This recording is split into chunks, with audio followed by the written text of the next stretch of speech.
আল্লাহ নবী সাহাবায়ে কেরামদের কাছে সাদগার মাল বন্টন করে দেবেন বলে একজন সাহাবার কাছে আমানত হিসাবে কিছু মাল রেখেছিলেন। জিন সেটাকে চুরি করে নিয়ে চলে যাচ্ছিল। সাহাবায়ে কেরাম জিন জাতির হাতটা ধরে ফেললেন। বলো কেন অপরাধ করলে? আজকে তোমাকে শাস্তি দেব।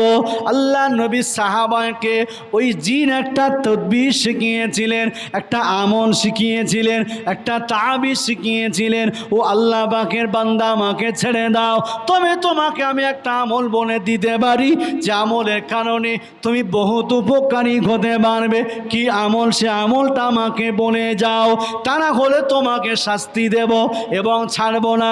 আল্লাহ নবীর কাছে তোমাকে ধরে নিয়ে যাব। ও নবী পাকের সাহাবীরা, ওই আমলটা হলো কোনো ব্যক্তি যদি প্রতি ফরজ নামাজের পরে এতে একবার থেকে দুইবার থেকে তিনবার পর্যন্ত আয়াতুল কুরসিটা পাঠ করে, আমরা জিন জাতি, আমরা সমস্ত শয়তান জাতিগুলো ওই মানুষটা থেকে পরিত্রাণ থাকার চেষ্টা করি। বলুন সুবহানাল্লাহ।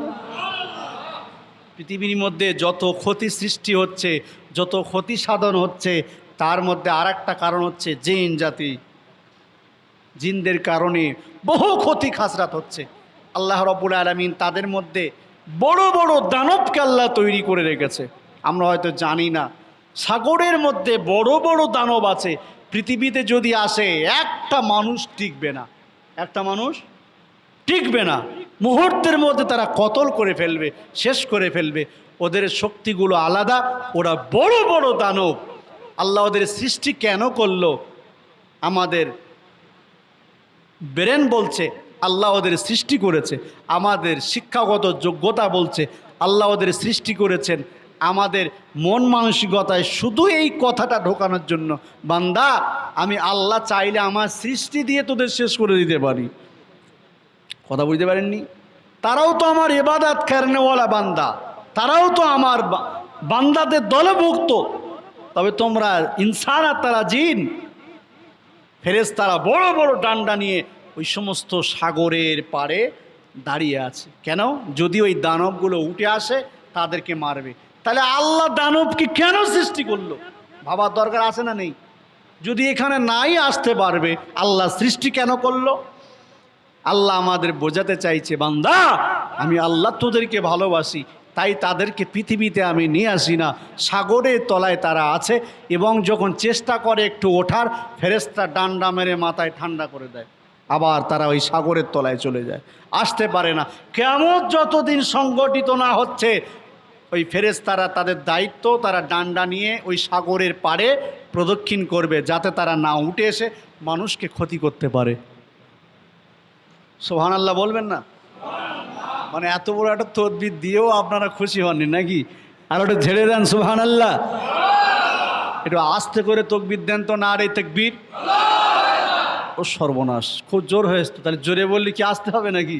আচ্ছা একবার জোরে তকবির দেন তো, না রে তাকবীর। সিলসিলায়ে হক ফুরফুরা শরীফ, সিলসিলায়ে হক ফুরফুরা শরীফ, হিজবুল্লাহ, নারে তাকবীর। এদিক গরুর চাপটা একটু বেশি আছে নাকি? আপনাদের ভোল্টেজ মোটামুটি ভালোই আছে, আলহামদুলিল্লাহ। সুবহানাল্লাহি বিহামদি, সুবহানাল্লাহিল আযীম। আমি প্রথমে আয়াত তেলাওয়াত করেছিলাম। আল্লাহ বলেছিল, বান্দা আমি আল্লাহ ভয় করছি, আমি আল্লাহ আমার ভয় হচ্ছে কিয়ামতের দিন তোমরা পালানোর চেষ্টা করো কিনা। বলেছিলাম তো, জমিন থেকে পালানো যাবে না। আমি আল্লাহ সেই রকম ব্যবস্থা করে রেখেছি, বান্দা হাসরে মাঠ থেকে পালাতে পারবে না। ও আমার জনেরা, যুবকেরা, সোনার মানিকেরা, মা বোনেরা, আজকের সমাজে গোটা সমাজ আপনি ভরে দেখুন, গোটা সমাজটা ঘুরে ঘুরে দেখুন। আজকে সমালোচনার বারটা বেড়ে গেল। সমালোচনা করতে করতে নিজের সন্তান জাহান্নামে চলে যাচ্ছে, মা জাহান্নামে যাচ্ছে, তার পিতা জাহান্নামে যাচ্ছে, ভাই বোনগুলো সবাই জাহান্নামে চলে যাচ্ছে। না না না, বোঝার ক্ষমতা আমাদের অনেকের নাই, হয়তো বা অনেকে আছে, কিন্তু একাধজনার থাকার কারণে আমলগুলো বৃদ্ধি না পাওয়ার কারণে সমাজটা সচেতন হয় না। আমল যদি আমি একাই করি আল্লাহকে পাবো, তবে আমি কি একলা জান্নাতে যাব? না না না, জান্নাতের ভিতরে একা যাওয়ার জন্য আল্লাহ জান্নাত সৃষ্টি করেন নাই। জাহান্নামে আমার আল্লাহ আমাকে একা দেওয়ার জন্য আল্লাহ পাক জাহান্নাম সৃষ্টি করেন নাই। আল্লাহ পাক জান্নাতকে সৃষ্টি করেছেন। আল্লাহ পাক জান্নাত সৃষ্টি করার পরে ফেরেশতা জিব্রাইলকে বললেন যে ফেরেশতা জিব্রাইলের ডানা রয়েছে, ৬,০০০-এর মতো ডানা রয়েছে। ওই ফেরেশতা জিব্রাইলকে আল্লাহ পাকের সবচেয়ে বড় ফেরেশতা জিবরিল আমিন আলাইহিস সালাম যদি একটা ডানা এইরকম করে, ফেরেশতা জিবরিল আমিন আলাইহিস সালাম মুহূর্তের মধ্যে এক জমিন থেকে আর এক আসমানের মধ্যে পৌঁছে যাবে। বলুন সুবহানাল্লাহ। ফেরেশতা জিবরিল আমিন আলাইহিস সালামের সমস্ত ডানাগুলো ছেড়ে দিলেন। ছেড়ে দেওয়ার পরে গোটা জান্নাতটা ভ্রমণ করছে। আল্লাহ জান্নাত সৃষ্টি করেছে, কত বড় জান্নাতটা আমি ঘুরে দেখতে চাই। জান্নাত প্রদক্ষিণ করার জন্য ফেরেশতা জিবরিল আমিন আলাইহিস সালাম তিনি জানেন অনেক বড় জান্নাত। এই জান্নাতটা ঘুরে আসার জন্য আমার সমস্ত পাখাগুলো খেলানো লাগবে। পাখা মেলাতে লাগলেন। সমস্ত পাখাগুলো মেলিয়ে ঘুরে ঘুরে ঘুরে ঘুরে আল্লাহ পাকের কাছে চলে এলো। আল্লাহ পাক জিজ্ঞাসা করলেন, ও ফেরেশতা জিবরাইল, আমার জান্নাতটা প্রদক্ষিণ করলে, জান্নাতটা ঘুরে আসলে বলো তো আমার জান্নাতটা কত বড়? আল্লাহ বলতে পারবো না, তবে আমি কত দূরে এসেছি আমি ফেরেশতা জিবরাইল তাও জানি না। বলুন সুবহানাল্লাহ। আল্লাহ পাক বললেন, ও আমার ফেরেশতা জিবরাইল, তুমি কেবলমাত্র আমার জাহান্নামের একটা কোণা পর্যন্ত পার হতে পারোনি। বলুন সুবহানাল্লাহ। আমার জান্নাতের একটা কোণাও পার হওনি।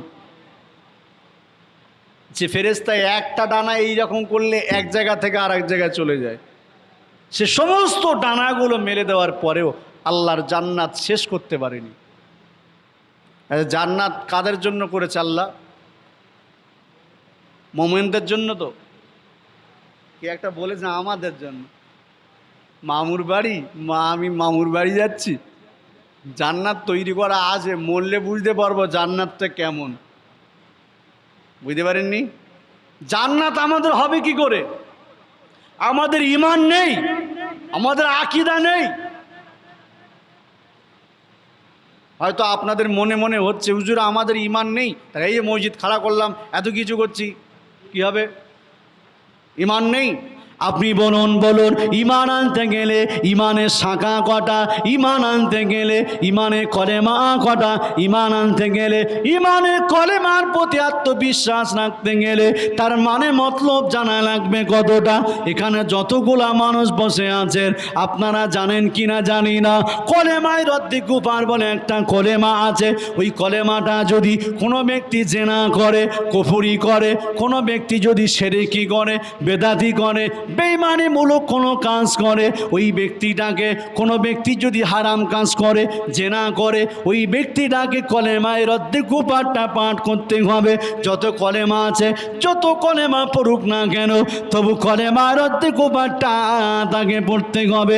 একটা মানুষ বলুন হুজুর আমি কলেমা রদ্দে কুফারটা জানি। একটা মানুষ বলুন তো, ইমাম সাহেব বাদ দিয়ে, ইমাম সাহেব বললে হবে না, একটা মুসল্লি বলুন কলেমা রদ্দে কুফার হবে না? হবে না। চতুর্থ কলেমার আমল আমি এত সময় ধরে আপনাদের সময় দিয়ে বুঝিয়েছি। ওই চতুর্থ কলেমার মানেটা কি আছে যদি আপনি মানে জানেন, পড়ে আরাম আছে, আল্লাহ পাওয়া যাবে।